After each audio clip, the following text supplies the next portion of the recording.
afternoon, POC and GNC. My name is Alexandra Anderson, and I'm going to give you a briefing on how to spend a rainy day. There are 3 ways you can spend a rainy day. You can stay inside eating soup, watching TV, and playing Xbox. You can watch your favorite TV show on TV, whether it be whichever one you choose. Eating soup, whatever your favorite soup is, Campbell's, chicken noodle. Xbox, you can play Xbox. I can spend hours playing Xbox. My favorite game on Xbox is Halo. And this concludes my briefing. Are there any questions? Cadet Lead Robert Fly, you said that there were 3 ways that you could spend, and I only heard 1. So you can be inside eating soup, playing Xbox, or watching TV. Any other questions? Yes, sir. Cadet Sizemore, Robert Fly. Can you say the word this in such a way that it lasts for 1 minute and 16 seconds? I cannot. That's why I ended it. I really cannot think of anything else. That's good. It is. All right, does anyone have any positive feedback for it?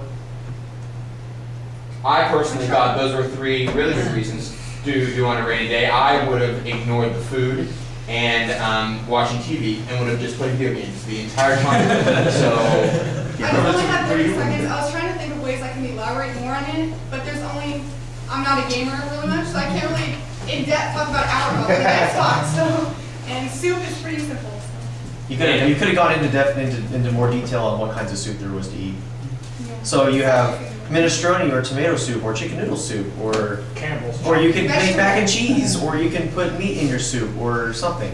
Yeah. Yeah, but do these have to be realistic? Can I make up Yes. facts? you can make it up if you need to.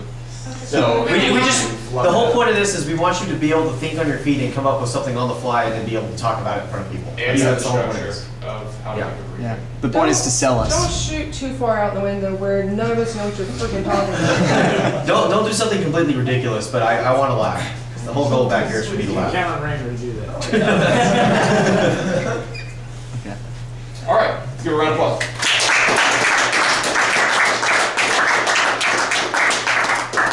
Who wants to go next? Take Maggie. I got your timer over here. All right, don't look at it yet. All right, 5, 4, 3, 2, 1, go. You have 30 seconds.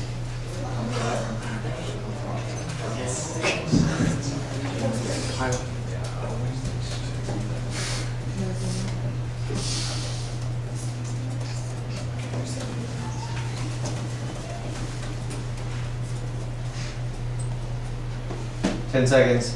It's really quiet in here. In anticipation of the next one. Tension is building right now. 3, 2, 1. Keep your briefing. Good afternoon, POC. Good afternoon, fellow GMC. I'm Cadet John Magus, and today I'm going to give you a briefing on what my life is like in a movie and why. So, my life in a movie is like Transformers. And I'll ask why. Because I have a car that transforms itself. I have a very attractive girlfriend, and I have working for a government agency. So, first of all, I have a car that transforms itself. You know Bumblebee? Yeah, my car is down the block, and it transforms into anything, like Bumblebee, and it has awesome cannons and everything else. So it just kind of transforms and does its thing, but it's really scary when you're driving it and then it decides to transform. The second thing is I have a really attractive girlfriend. As Lieutenant Colonel Charrington said, hottie could be offensive, but she is a hottie. That is the second reason why Transformers describe my life.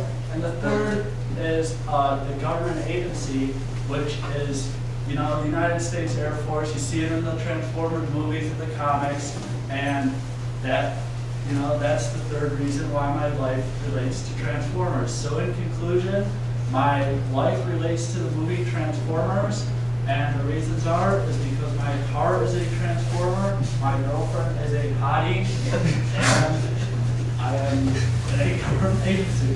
Thank you. Any questions? Cadet Raymer. Is your girlfriend your car? No comment. I was thinking your life would relate a little bit more to Chicago. Why didn't you use that movie? I don't know, that was just the first movie that popped in my head for whatever reason, so I just went with it. Fair enough. Any feedback? Or let's get a couple When more. you're thinking, because you were trying to do it on your feet, you're looking a lot at the ground instead of your audience. Yes, ma'am. It's crazy. Also, make sure at the very beginning of your briefing, you stick to the whole, you tell us what you're gonna talk about, then you talk about, you kind of divulge a little bit, and then you told us again, and then you kind of went into what you're doing. So say, today, I'm gonna talk to you about my car is a transformer, my girlfriend is a hottie, and I work for a government agency. So first, my car is a transformer because blah, blah, blah. And just kind of keep it all on the same track. But other than that, you did a really good job. Good job of tying it into your theme. Well done. Round of applause.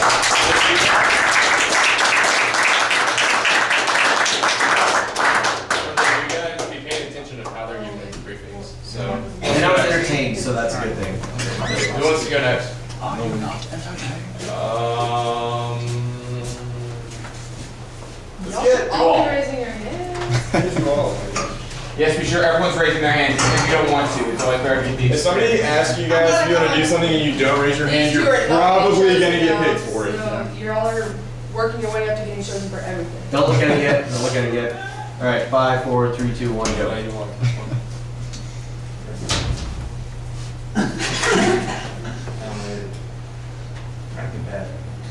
Start walking up to the front and think.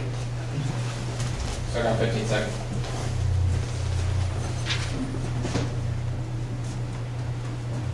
Keep thinking. 10 seconds. Better blows away. 3, 2, 1, start your briefing. Good afternoon, POC. Good afternoon, fellow GMC. My name is Cadet Eagle, and I'll be briefing you on why Cadet Webster is a squirrel and why Cadet Lay is a chipmunk.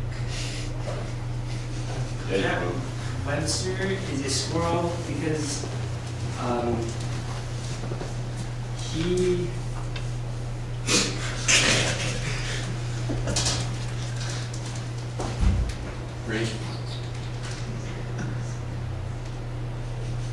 he had that really awesome mustache last semester, and it reminded me of a squirrel's bushy tail.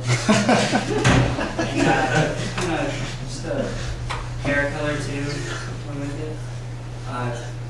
Cadet Lay is a chipmunk because he's really active and he's got puffy cheeks. He look like he could just stuff full of whatever kind of food he wants.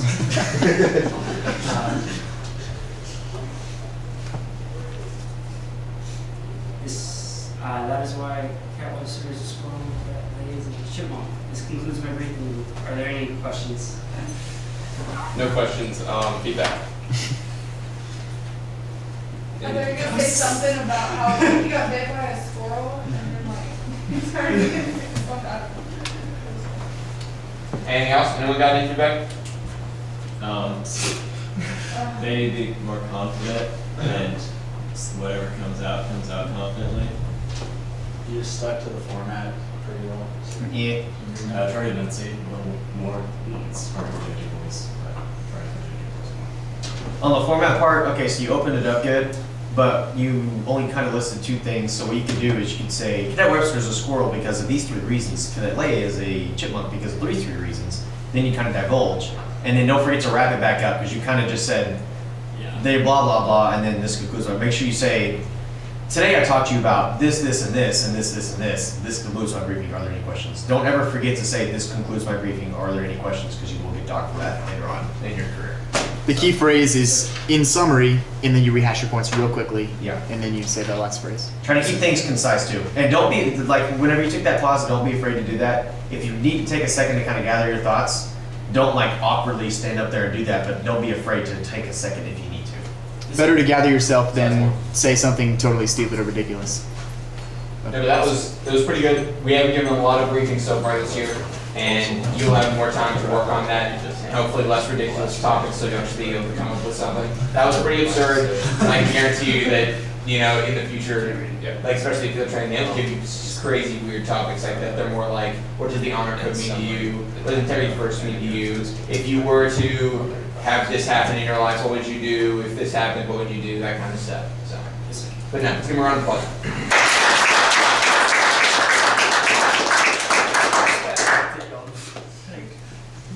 Tell us more about 10 seconds.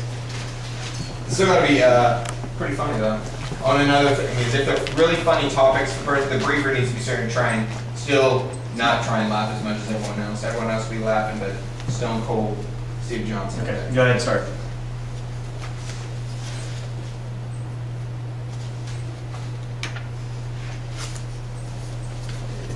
Okay.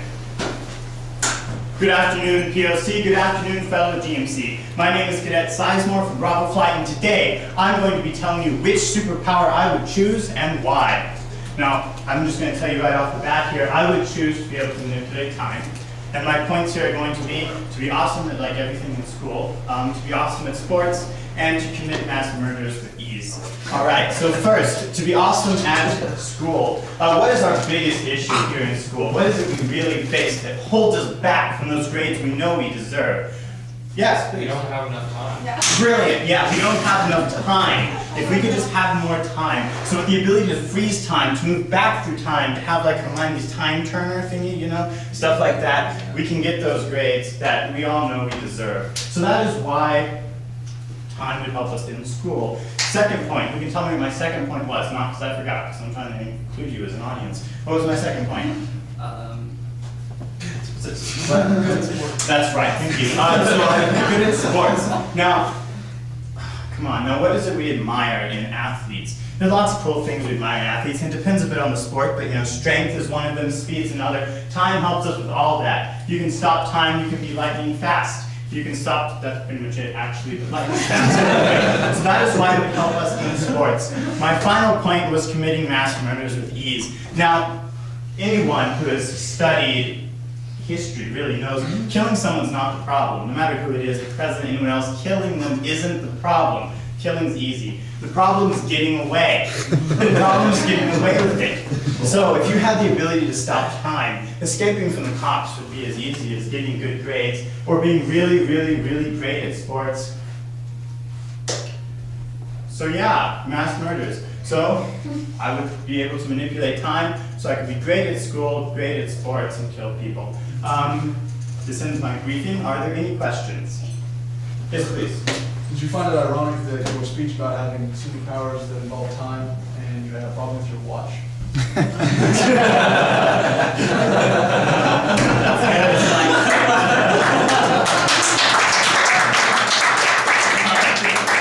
back real quick. We're running out of time.